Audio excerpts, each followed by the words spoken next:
कैसे हो आप सभी का आज फिर मैं ताराचंद एकेडमी यूट्यूब चैनल पर हार्दिक स्वागत व अभिनंदन करता हूं। दोस्तों हम बात कर रहे हैं क्लास 12 फिजिक्स का first chapter NCERT electric field and charges विद्युत क्षेत्र और आवेश। दोस्तों इसमें हमने पहले कूलॉम नियम, उदासीन संतुलन, इसके अलावा विद्युत द्विध्रुव आघूर्ण, इस पर कुछ अन्य महत्वपूर्ण टॉपिकों पर डिस्कस कर लिया है। इसके कुछ न्यूमेरिकल 2-4 पर भी डिस्कस कर लिया है। दोस्तों आज हम इसकी कड़ी को आगे बढ़ाते हुए आज हम डिस्कस करेंगे अनंत लंबाई के रेखीय आवेश के कारण विद्युत क्षेत्र। बोर्ड में आपके ये भी आ सकता है विद्युत क्षेत्र या पूरा भी आ सकता है विद्युत क्षेत्र की तीव्रता। तो दोस्तों देखिए, आपको पहले वीडियो को देखने से पहले वीडियो को लाइक कर दीजिए, चैनल पर नए हो तो चैनल को जरूर सब्सक्राइब कर दीजिए और अपने दोस्तों के पास ज़्यादा से ज़्यादा शेयर करिए। दोस्तों तो देखिए मैं आपको समझा देता हूँ, आपको पहले उतारना नहीं है दोस्तों, समझ लेना है। बहुत इंपॉर्टेंट डेरिवेशन है दोस्तों। तो देखिए क्या है, पहले आपको माना एक अनंत लंबाई का तार है। यहाँ पर मान लीजिए एक अनंत लंबाई का तार है, इन्फिनिटी लेंथ, ये इसकी अनंत लंबाई है। ये क्या है, अनंत का मैंने साइन लिख दिया है, अर्थात अनंत लंबाई का तार, जिससे ओ बिंदु मान लीजिए यहाँ पर है, ओ बिंदु से बिंदु P पर विद्युत क्षेत्र की मुझे क्या करनी है, तीव्रता ज्ञात करनी है। ओ बिंदु से P बिंदु पर विद्युत क्षेत्र की तीव्रता ज्ञात करनी है, जिसकी बीच की दूरी कितनी है, R। दोस्तों थ्योरी याद करने की ज़रूरत नहीं है, यदि आपको डायग्राम चित्र समझ में आ जाता है तो आप अपने आप लिख सकते हो। थ्योरी ओनली आपको लिखनी है, बोर्ड एग्जामिनर हल्की बहुत पड़ता है। इसके बाद यदि आप उसको अच्छी प्रकार से डेरिवेशन कर देते हो आपको मार्क्स कंप्लीट मिल जाएंगे। ठीक है, आर दूरी है, आर दूरी स्थित बिंदु क्या है, P। इस पर क्या करनी है, विद्युत क्षेत्र की तीव्रता ज्ञात करनी है। इसके लिए हम इस पर क्या, अनंत लंबाई के तार पर एक अल्फांश लेंगे। लेकिन दोस्तों उससे पहले अनंत लंबाई का तार क्या है, आवेशित है। मान लीजिए पॉजिटिव आवेशित है। इस पर हम इसकी तीव्रता ज्ञात करने के लिए दो अल्फांश dq लेते हैं। मान लीजिए एक अल्फांश मैंने यहाँ ले लिया और एक अल्फांश यहाँ पर ले लिया। दोस्तों मैं इसका थोड़ा बड़ा बना देता हूँ जिससे आपको अच्छी प्रकार से समझ में आ जाए। अनंत लंबाई का है, ऊपर भी अनंत लंबाई का है। दोस्तों मैं इसको ये dq है, ठीक है। अल्फांश ले लेता हूं मैं जिससे बिंदु P क्या है, बराबर दूरी पर है, अर्थात जो मूल बिंदु O है यहाँ का, ये यहाँ से ये dq और ये dq भी क्या है, यहाँ से दोनों अल्फांश बराबर दूरी पर होने चाहिए। तो आपने मान लिया, लिख दिया बराबर दूरी पर स्थित है, दो अल्फांश बराबर दूरी पर स्थित है। इसके लिए हम बिंदु P पर विद्युत क्षेत्र की तीव्रता याद करेंगे। तो इसके लिए दोस्तों मैं यहाँ पर क्या करता हूँ, वलय के लिए विद्युत क्षेत्र, इसके अनंत लंबाई के विद्युत क्षेत्र निकालने के लिए यहाँ पर मुझे dq से बिंदु P पर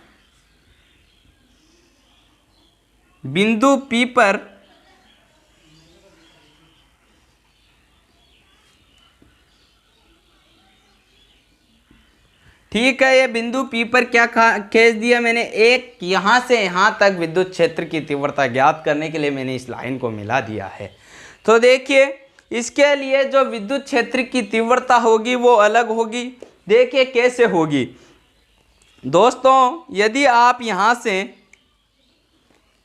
इसके कारण जो विद्युत क्षेत्र की तीव्रता दो प्रकार की होगी, जो एक तो आपस में निरस्त कर देगी, वो देखिए कैसे होती है। एक तो ऊपर की ओर इसकी डायरेक्शन हो सकती है, और इसके अलावा विद्युत क्षेत्र की तीव्रता एक अपनी इधर हो सकती है, ठीक है, एक इधर हो सकती है।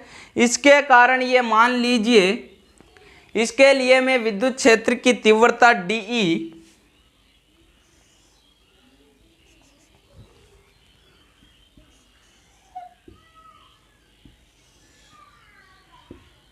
देखिए क्या करना है, एक बार दोबारा देख लीजिए। विद्युत क्षेत्र की तीव्रता dq से यहाँ से ये इस अल्फांश से विद्युत क्षेत्र की तीव्रता यहाँ से तो इधर की ओर होगी, इससे इधर की ओर इसकी क्या होगी, विद्युत क्षेत्र की तीव्रता।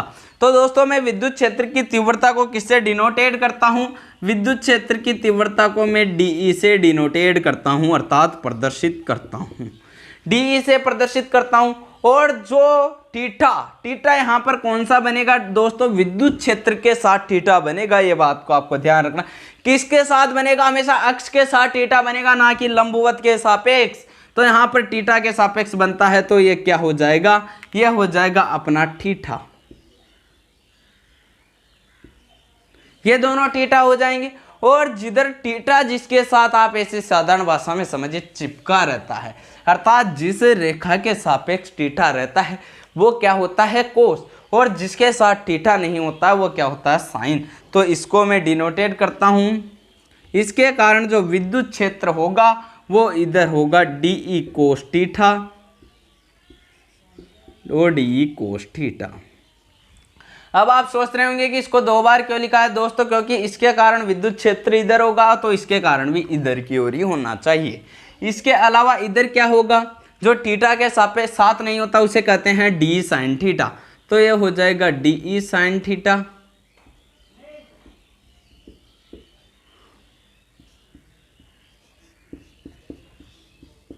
डायग्राम एज इट इज बनाना है दोस्तों, ऐसे का ऐसा। तो यहां पर बिंदु P है, ठीक है। देखिए अब आपको पहले लिखना है फिर डायग्राम बनाना है। कैसे, एक बार लिख लीजिए फिर मैं आपको दोबारा समझा दूंगा दोस्तों। इसको यहां पर क्या बन रहा है, एक 90 डिग्री का एंगल बन रहा है। लिखिए मत लिखिए कोई बात नहीं, लिखिए। माना एक अनंत लंबाई का तार,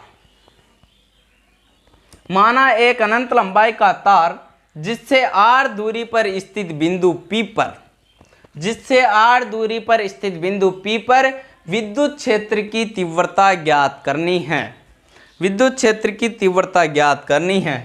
तार का रेखीय आवेश घनत्व लैम्बडा है। रेखीय आवेश घनत्व, क्योंकि मैंने इससे क्या, ये रेखीय क्वेश्चन बोल रखा है रेखीय आवेश के कारण, अर्थात रेखीय आवेश को किससे डिनोट करता हूं, लैम्बडा से, dq/dl।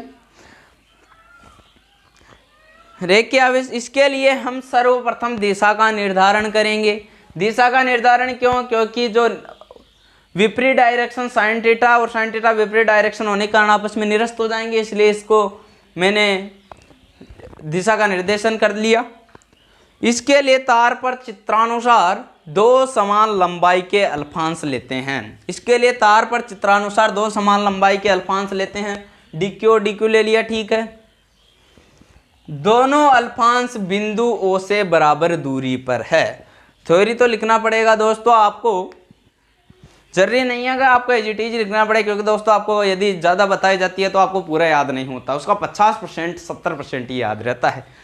एक बार दोबारा देख लीजिए। माना एक अनंत लंबाई का तार जिससे r दूरी पर स्थित बिंदु P पर विद्युत क्षेत्र की तीव्रता ज्ञात करनी है। इसके लिए हम तार पर स्थित बिंदु P पर विद्युत क्षेत्र की तीव्रता ज्ञात करनी है। तार का रेखीय आवेश घनत्व लैम्बडा है। इसके लिए हम सर्वप्रथम दिशा का निर्धारण करेंगे। चित्रानुसार तार पर दो समान लंबाई के अल्फांश dq लेते हैं जो बिंदु O से बराबर दूरी पर है, ठीक है। इसके बाद आपको क्या करना है, इसके बाद डायग्राम बनाइए, जल्दी से लिख लिया। अब डायग्राम बनाइए, बनाइए दोस्तों, जल्दी से बना लीजिएगा, ठीक है। बना लिया तो इसके बाद अब हिंदी लिखिए। फिर क्या लिखना है, क्योंकि अब दिशा का निर्धारण करेंगे तो ये निरस्त होगी, वो बात लिखना है। देखिए, प्रत्येक अल्पांश के कारण विद्युत क्षेत्र की तीव्रता dE है। प्रत्येक अल्पांश कौन सा, dq, उसके कारण विद्युत क्षेत्र की तीव्रता dE है। इसके लिए dE को क्षैतिज व ऊर्ध्वाधर, क्षैतिज RD ऐसे समझिए, और जो ऊर्ध्वाधर खड़ी, इसके लिए dE को क्षैतिज व ऊर्ध्वाधर घटकों में विभाजित करते हैं। ऊर्ध्वाधर घटकों में विभाजते हैं। ऊर्ध्वाधर घटक परिमाण में समान, परिमाण का अर्थ नेगेटिव हो तो पॉजिटिव, डी समान, परिमाण में समान, दिशा इसकी ऊपर है तो इसकी क्या है, नीचे।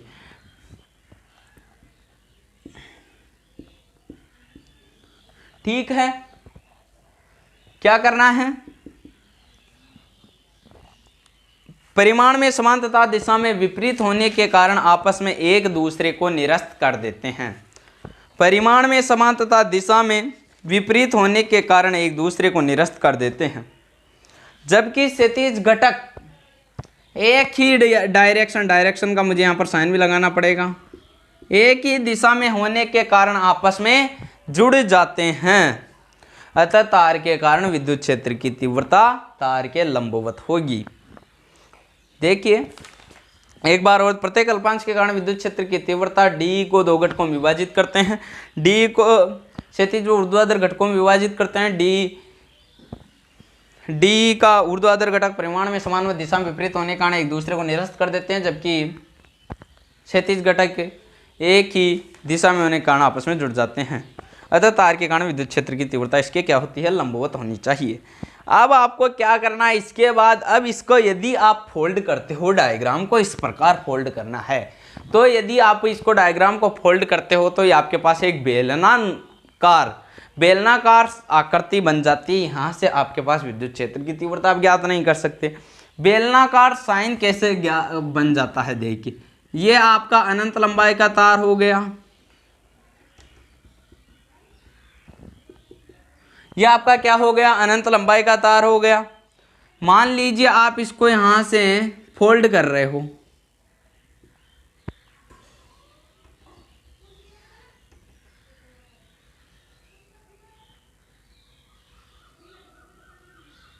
ये है बेलनाकार, इस प्रकार का इसका साइन बन जाता है। इसकी जो लेंथ, इसकी जो लंबाई है वो क्या है, एल मान लीजिए इसकी लंबाई एल है, और ये अनंत लंबाई का तार है। रेखीय आवेश घनत्व लेमड़ा है, पॉजिटिव आवेश, ठीक है। और जो इसके यहाँ से इसके कोने से यहाँ तक जो मध्य की दूरी है वो क्या है, आर है। देखिए दोस्तों आपको सही दिख नहीं रहा होगा, मैंने बोल दिया है फिर भी आर है। अब इसके कारण देखिए विद्युत क्षेत्र यहाँ पर तीन विद्युत क्षेत्र बन जाते हैं, एक तो यहाँ पर विद्युत क्षेत्र, एक यहाँ पर और एक यहाँ पर, तीन विद्युत क्षेत्र लगे। क्योंकि वो कौन सा पृष्ठ, वर्ताकार पृष्ठ, वृत्त के समान है। ये पृष्ठ कौन सा है, ये पृष्ठ है दोस्तों वक्राकार या बेलनाकार, ये भी वर्ताकार। तो इसके कारण जो विद्युत क्षेत्र की तीव्रता तो डी इधर हो जाएगा और इसका क्षेत्रफल डी ए का अल्पांश इधर हो जाएगा। इसके कारण डी ए और ई दोनों एक ही तरफ होगा। क्यों होगा, क्योंकि ये इसका क्या हो जाएगा, ये तो इसके अंदर वक्राकार पृष्ठ हो जाएगा, तो इसके अंदर विद्युत क्षेत्र नहीं होता है, तो इसके अंदर मैं नहीं लिख सकता, अर्थात दोनों एक ही डायरेक्शन में होती है। और इसके अलावा इसकी कहाँ होगी, इसकी नीचे हो सकती है, अर्थात नीचे तो क्या हो जाएगी विद्युत क्षेत्र ई, ये डी ए है, यहाँ पर ई और डी ए दोनों साथ आ जाएंगे, यहाँ पर ई और ये डी ए, ठीक है। डी ए वन नाम दे देता हूँ दोस्तों मैं इसको डी ए टू, क्योंकि आप उससे डिनोटेट सही नहीं कर पाओगे, क्योंकि डी ए वन है, सेकेंड है या थर्ड है। देखिए क्या है, यदि मैं इसको इस प्रकार फोल्ड कर देता हूँ मान लीजिए, तो ये यहाँ पर आ जाएगा, तो ये इस प्रकार का पृष्ठ बन जाता है, आप ऐसे समझिए। तो ये जो वक्राकार वक्राकार और वृत्ताकार पृष्ठ होता है, उसके कारण विद्युत क्षेत्र उधर, इसके कारण विद्युत क्षेत्र इधर, और उसके लंबवत इसका अल्पांश होता है। इसमें दोनों एक ही डायरेक्शन में, इसके अलग अलग डायरेक्शन, अर्थात ये तो 90 डिग्री एंगल बना रहा है अपने पास, 90 डिग्री एंगल, और वो बना रहा है अपने पास रेखीय। इसको मैं 180 डिग्री या 0 डिग्री भी ले सकता हूँ, लेकिन दोस्तों अपनी सुविधा के अनुसार यहाँ 0 डिग्री लेना होगा। तो देखिए तार के चारों ओर चित्रानुसार बेलनाकार बंद पृष्ठ लेते हैं। ये तार है, आप ऐसे समझिए, मान लीजिए आपने फोल्ड नहीं किया है, तार है, इसको रेखीय आवेश ज्ञात करने के लिए आपको इस तार के, ये जो तार है इसके आपको क्या लेना पड़ेगा, चारों ओर एक बेलनाकार, इधर और इधर बेलनाकार पृष्ठ लेना होगा। चारों तरफ तार के चारों ओर बेलनाकार पृष्ठ लेते हैं। बंद पृष्ठ को तीन भागों में से मिलकर माना जा सकता है। जो ये बंद पृष्ठ ये पहले खुला था, बंद पृष्ठ को तीन भागों से मिला हुआ माना जा सकता। पहले वर्ताकार पृष्ठ, वर्ताकार, दूसरा वक्राकार या बेलनाकार, थर्ड है फिर वर्ताकार। तो मैं इसको वर्ताकार को किससे डिनोटेट कर सकता हूँ, S1 से डिनोटेट कर सकता हूँ, S2 और S3 से मान लीजिए मैंने डिनोटेट कर दिया। तो आप दोनों साइन को, इसको उतार लिया होगा, इसको उतारिए तार के चारों ने चित्रानुसार दो बेलनाकार बंद पृष्ठ लेते हैं, उससे पहले उतारिएगा। अब आपको किससे जाना है? विद्युत फ्लक्स वाले फॉर्मूले से जाना है। देखिए इसको मैं मिटा देता हूं। देखिए क्या था अपने पास, फाई बराबर क्या था? विद्युत फ्लक्स फाई बराबर बंद पृष्ठ होना चाहिए E D A. E D A ये होता है अपने पास गाउस विद्युत फ्लक्स से फाई बराबर ई डी ए। बंद पृष्ठ है, यहाँ पर बंद पृष्ठ है। अब दोस्तों यदि मैं इसको तीनों पृष्ठ से लेता हूँ और उसको तीनों पृष्ठों को इसमें मुझे ऐड करना पड़ेगा, तो यहाँ पर φ1 φ2 और φ3 आपस में जुड़ जाएंगे। लेकिन मान लीजिए मैंने इसको खोल दिया, अलग अलग ले लिया, तो ये बंद पृष्ठ नहीं होकर खुला पृष्ठ हो जाएगा। मान लीजिए फाई बराबर मैंने पहले पृष्ठ ले लिया S1 E D A 1 plus S2 ले लिया, मान लीजिए मैंने ई डी ए 2। इसके बाद मैंने S3 कौन सा पृष्ठ ले लिया? E D A 3। मैंने ये तीन पृष्ठ ले लिए हैं, E D A 1 E D A 2 और ई डी ए 3। ये तीन पृष्ठ ले लिए हैं। इसके साथ आपको क्या करना है? S1 ई। अब जो डॉट प्रोडक्ट होता है मैंने आपको पहले बता दिया, ए वेक्टर डॉट बी वेक्टर बराबर ए बी कोस थीटा होता है। तो और यदि क्रॉस होता है तो A vector dot B vector बराबर क्या लिख सकता हूं मैं? A B cos theta. A vector cross B vector को मैं लिखता हूं ए बी साइन थीटा। तो यहाँ डॉट प्रोडक्ट है, डॉट प्रोडक्ट को मैं दोस्तों क्या लिख सकता हूं? E D A cos theta. E D A cos theta लिख सकता हूं मैं इसको, और अपना क्या वेक्टर हट जाएगा। इसके बाद S2 पृष्ठ को मैं E D A cos theta लिख सकता हूं। इसके बाद इसको मैं S3 E D A cos theta लिख सकता हूं। ठीक है, ये DA3 है, ये DA2 है, तो ये DA1 है। इसके बाद आपको क्या करना है? वैल्यू रख देना है फाई बराबर S1 E D A cos theta. पहले में थीटा क्या है? ऊर्ध्वाधर है, अर्थात कोस 90 डिग्री है। दूसरे में क्या है? कोस 0 डिग्री है। थर्ड में क्या है?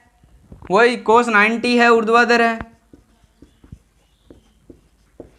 ये क्या हो जाएगा? फाई बराबर कोस 90 0, ये कंप्लीट 0 हो जाएगा।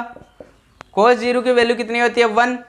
तो 1 को ई डी ए से मैं मल्टीप्लाई करता हूं तो क्या हो जाएगा? ई डी ए 2 पृष्ठ S2। यहाँ पर ई को मैंने बाहर क्यों निकाला? क्योंकि ई एक विद्युत क्षेत्र तो कांस्टेंट वैल्यू होगी, ये इसका अल्फांश है, ये इसकी 0 हो जाएगा।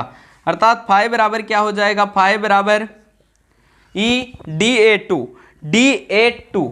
यानी आपको चूंकि डी ए बराबर होगा 2 पाई आर एच। बेलन का वक्र पृष्ठीय क्षेत्रफल या बेलन का पृष्ठीय क्षेत्रफल क्या होता है? 2 पाई आर एच। एच इसकी हाइट, यहाँ पर हाइट क्या है? एल है। तो यहाँ पर कितनी हो जाएगी?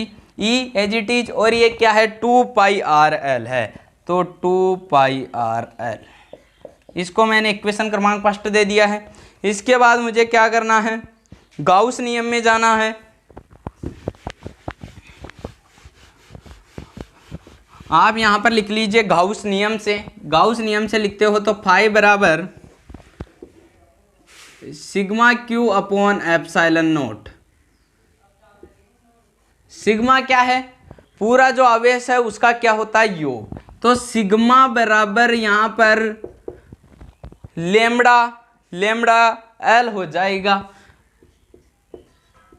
Upon epsilon note. Lambda L कैसे होगा? क्योंकि इसका रेखीय आवेश घनत्व है लेमड़ा, एल इसकी लंबाई है, तो इसके कारण lambda L upon epsilon note. देखिए एक मिनट, सॉरी, आपको तो आवेश ज्ञात करना है। लेमड़ा रेखीय आवेश घनत्व बराबर क्या होता है? आवेश अपॉन लंबाई, क्यू अपॉन एल होता है। यानी लंबाई में परिवर्तन की दर को, आवेश में परिवर्तन की दर को कहते हैं लेमड़ा बराबर क्यू अपॉन एल। तो यहाँ तो लेमड़ा बराबर क्यू अपॉन एल, क्यू बराबर लेमड़ा एल हो जाएगा। तो यहाँ से सिग्मा क्यू की जगह मैंने वैल्यू रख दी है लेमड़ा एल, तो अपॉन एप्सिलॉन नोट हो जाएगा। तो इक्वेशन फर्स्ट और इक्वेशन सेकंड को मैं बराबर रखता हूँ। आप लिख दीजिए equation first and equation second से ई 2 पाई आर एल बराबर lambda L upon epsilon note. यहाँ से यदि मैं इसको बराबर रखता हूँ तो आपको विद्युत क्षेत्र निकालना ई बराबर lambda L into 2 pi R L into epsilon not.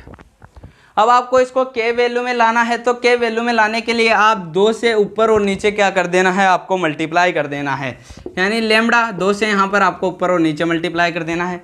नीचे हो जाएगा 2 लेमडा एल अपॉन 2 और 2 4 pi epsilon not R L. 4 pi epsilon not क्या होता है के, तो क्या हो जाएगा, तो यहाँ हो जाएगा 2 के लेमडा अपॉन आर। एल से एल आपस में कट जाएगा, तो ई वेक्टर बराबर, यदि मैं इसे मोड वेक्टर में करता हूं तो 2 के लेमडा अपॉन आर और आर केप लिख लीजिए, 2 के लेमडा अपॉन आर और आर केप। अतः स्पष्ट है कि समरूप आवेशित रेखीय तार के कारण विद्युत क्षेत्र की तीव्रता तार के लंबवत बाहर की ओर होगी, क्योंकि आर डायरेक्शन में आ रही है। तो आपको यहाँ से 2 के लिए मल्टीप्लाई क्यों करना है दोस्तों, 2 के लिए मल्टीप्लाई करते हो तो आपको के रूप में आ जाता है, इसलिए आपको मल्टीप्लाई करना है। इक्वेशन फर्स्ट और सेकंड को बराबर रखते हैं, आपका आंसर ही आ जाएगा। तो इस पर दोस्तों हमने डिस्कस कर लिया है, अपने दोस्तों के पास शेयर कर दीजिए, लाइक कर दीजिए। Thank you for my watching videos.